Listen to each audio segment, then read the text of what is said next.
د هغه مهربانه خدای په نامه چې خپل حق خو بخښلی سي خو د بنده حق هیڅکله نسي بخښلی. ستړي مه سئ. ناصر ریشا یم د نړیوالو اړیکو په باره کې د ویډیوګانو د سلسلې 18مې برخې ته ښه راغلاست. په دا برخه کې زه غواړم تاسو ته د نړیوالو اړیکو پر تیوریانو لږ څه رڼا واچوم. تیوري د ژوند په هره برخه کې سته. موږ که په خبر یو که نه په خبر، که وغواړو که ونه غواړو، تیوري موجودې دي او زموږ پر ژوند باندې مستقیم تاثیر کوي.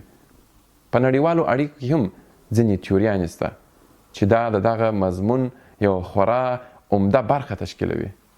د نړیوالو اړیکو تیورۍ خورا مهمې دي. مهمې په دې دي چې موږ ته دنیا راپېژني او د یوه هیواد په توګه د نورې دنیا سره په معامله کولو کې زموږ سره ډېره مرسته کوي. نو راځئ چې وګورو چې د نړیوالو اړیکو تیورۍ څه شي.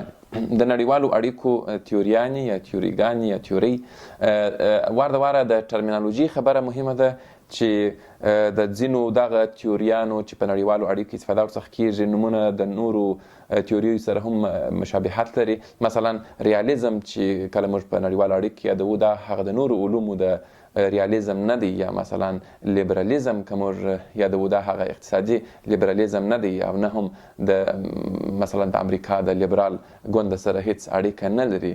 د خپل ځان ته خپل مفهوم لري په نړیوالو اړیکو کې. رابسو د نړیوالو اړیکو تیوریانو ته.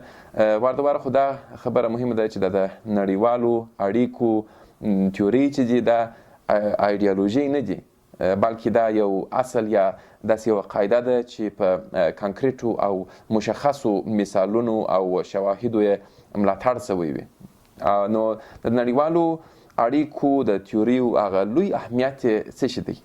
هغه دا دی چې دغه د نړیوالو اړیکو تیوري چې دي دا زموږ سره د نورو هیوادونو سره په معامله کولو کې د یوه ترازو مرسته را سره کوي.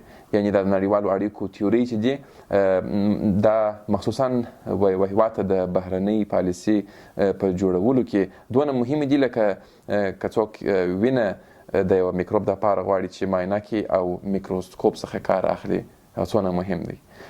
دغه تیوریانې چې دي موږ ته داسې یو چوکاټ راکوي چې په دغه چوکاټ کې بیا موږ ځان ته بهرنۍ پالیسي جوړه کړو. دا که ښه که بده هغه بېله خبره ده، خو د نړیوالو اړیکو د تیوریو کار دغه شی دی. یوه دانشمند د نړیوالو اړیکو تیوریانې چې دي دا د رنګه عینکو سره یا لکه د لمر عینکې چې د هغه سره تشبیه کړي دي. ویلي دي چې که مثلا موږ تر سره رنګ و دنیا ته وګورو نو دنیا به سره ښکاري او که تر شنو عینکو و دنیا ته ووینو بیا وګورو دنیا به ټوله شنه وي. نو مثلا په دنیا کې یو پیښه وسي دې ته به د سیاسي ریالیزم تیوري له یوې زاویې څخه ګوري او ځینې شیان به پکښې کې ویني، خو لیبرالیزم بیا فرضاً بالکل د مخالفې زاویې څخه ورته ګوري او خپل تعبیر بل ډول وړاندې کوي. او په همدې ډول نورې تیورۍ هم. دلته دا نه ده مهمه چې کومه تیوري توضیح صحیح ده، کومه ده غلطه ده، بلکې دغه دواړه یا د هر څومره تیوري چې دا د اصلي واقعیت په راپېژندلو کې زموږ سره کمک کوي. البته ما د دغه لړۍ په 9مه برخه کې د تیورۍ په عمومي تشریح کې د عراق د حملې مثال ورکړی و، که مو غوښتل کولی سي چې ویې ګورئ. په تیورۍ کې په دا ټولو تیوریو کې چې هغه یوه مشترکه مشخصه ده هغه دا د ملي ګټې ده. یعنی د اکثره د نړیوالو اړیکو تیوریانې چې دوی وایي چې دولتونه خپلې ملي ګټې تر هر څه د دوی دپاره مهمې دي یا اقلا د هغه هیواد د دولت دپاره. او دغه د دولت په ګټو کې معمولا د خودکفایي و د نظامي ځواک و د امنیت او د اقتصادي رفاه او پر نورو دولتونو د نفوذ درلودل شامل دي. کله کله په دا نړیوال سیستم کې د دوو دولتونو ګټه سره مشترکه سي. مثلا دوه هیوادونه او دوی غواړي چې دواړه سوله یا سره وکړي یا مثلا تجارت سره وکړي او اقتصادي ګټه سره وکړي، نو دوی همکاري سره کوي. او کله کله بیا د دولتونو ترمنځ داسې چې د ګټې په ټکر کې سره واقع سي او ښایي چې د خپل اختلاف یا په خبرو اترو سره حل کړي او یا په جګړه سره حل کړي. نو د نړیوالو اړیکو خورا ډېرې تیوریانې شته، خو تر ټولو هغه مهم یې سیاسي ریالیزم دی او لیبرالیزم دی چې موږ به پر هغو باندې ډېر تمرکز کوو او ضمناً به زه نورې تیوریانې هم تاسو ته په ځغلنده ډول در معرفي کړم یا به یې در وپېژنم. نو دا د نړیوالو اړیکو تیوریانې چې دي دا په دوو عمده ډلو یا ګروپونو باندې ویشل سوي دي، چې یوه د ستونزې حلونکي تیوریانې، ما دغه اصطلاح ورته غوره کړه چې د پرابلم سالوینګ تیوریز، او بله چې د هغه کریټیکل تیوریز یا ما انتقادي تیوریانې وبللې.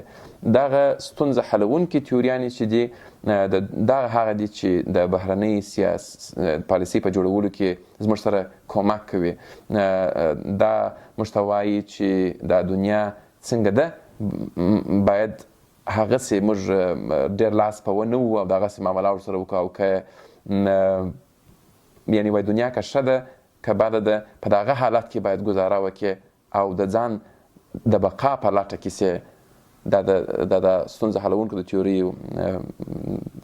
دغه پوزیشن دی. او د کریټیکل تیوریز چې دي چې معمولا دغه چپي تیوري دي، دوی بیا پر دا ټوله نړیوال سیستم باندې نیوکه کوي او وایي چې دا نړیوال سیاست چې دی تر دې بهتره چلیدای سي، او دوی به دنیا ته لارښوونه کوي او غواړي چې دا دنیا تر دا اوسني حالت بهتره کړي، او هغه دودیز پخواني توضیحات چې دي هغه هم چیلنجوي. دا د نړیوالو اړیکو هغه دوې غټې ډلې دي چې په دغه دوو ډلو سره بیل سوي دي. نو په نتیجه کې د نړیوالو اړیکو دغه تیوریانې چې دي دا موږ ته داسې لارښوونه کوي چې موږ د نورو دولتونو سره څنګه معامله وکړو، او موږ ته د دوی نیرنګونه راښوي تر څو چې موږ وکولای سو د دوی سره د دوی هغه مخکې تر مخکې د دوی د اقدام پیش بیني وکړو او د هغه دپاره لازم تدابیر ونیسو. په نورو برخو کې به زه تاسو ته بیا دغه هره تیوري بیله بیله په وضاحت توضیح کړم. ستاسو د پاملرنې څخه مننه.